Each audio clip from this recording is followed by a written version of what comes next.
ద్వాదశ జ్యోతిర్లింగ క్షేత్రాలలో అత్యంత విశేషమైనటువంటి క్షేత్రం.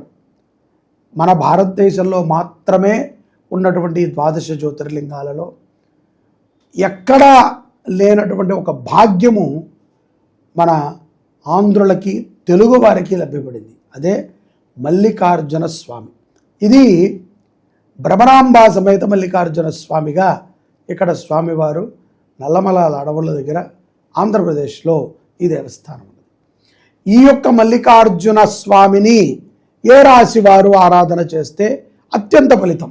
ఎవరు ఆరాధన చేసినా విశేష ఫలితం అండి మల్లికార్జునుడికి, అందులో సందేహమే లేదు.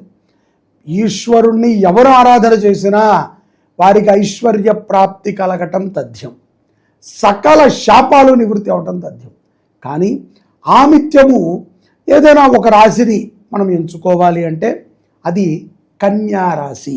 గుర్తుపెట్టుకోండి, కన్యారాశి వారు భ్రమరాంబ సమేత మల్లికార్జునుని దర్శించిన ఓం మల్లికార్జునాయ నమః అనేటువంటి నామాన్ని చదివిన అత్యంత విశేషం. వారికి ఉన్నటువంటి సకల పాపాలు పోతాయి, ముఖ్యంగా అనారోగ్య సమస్యల నుంచి బయటపడతారు. ఈ మల్లికార్జున స్వామి వారిని తరచూ మల్లికార్జున అష్టోత్తరాన్ని చదవటం కానీ, ఆ యొక్క స్వామి నామాన్ని చదవటం కానీ చేస్తే విద్యార్థులు వారు జీవితంలో ఏ స్థితికి వెళ్ళాలనుకుంటున్నారో ఆ స్థితికి వెళ్ళటం తథ్యం. కన్యారాశి వారు రాసి పెట్టుకోండి. సంతానము, గర్భిణీ స్త్రీలు, ముఖ్యంగా పెళ్ళి కాని వాళ్ళు, పెళ్ళి అయ్యే గర్భం పొందినటువంటి స్త్రీలు, వీళ్ళకి వాళ్ళ యొక్క మనోవాంఛ తీరుతుంది. పెళ్ళి కాని వాళ్ళు ఎందుకు అంటే కనుక వరుడు కావాలి, సక్రమైనటువంటి వరుడు కావాలి. ఆ వరుడు కూడా చిరకాలము నిన్ను పట్టుకునే ఉండాలమ్మా, అంతే తప్ప ఏదో 5 ఏళ్ల తర్వాత ఇంకొకరిని ఎదుక్కోకూడదు. కాబట్టి అటువంటి మంచి భర్త కావాలి అనుకునేటువంటి ఆడవాళ్ళు తప్పనిసరిగా మల్లికార్జున స్వామిని దర్శించటం, ఆయన్ని పూజించటం మంచిది.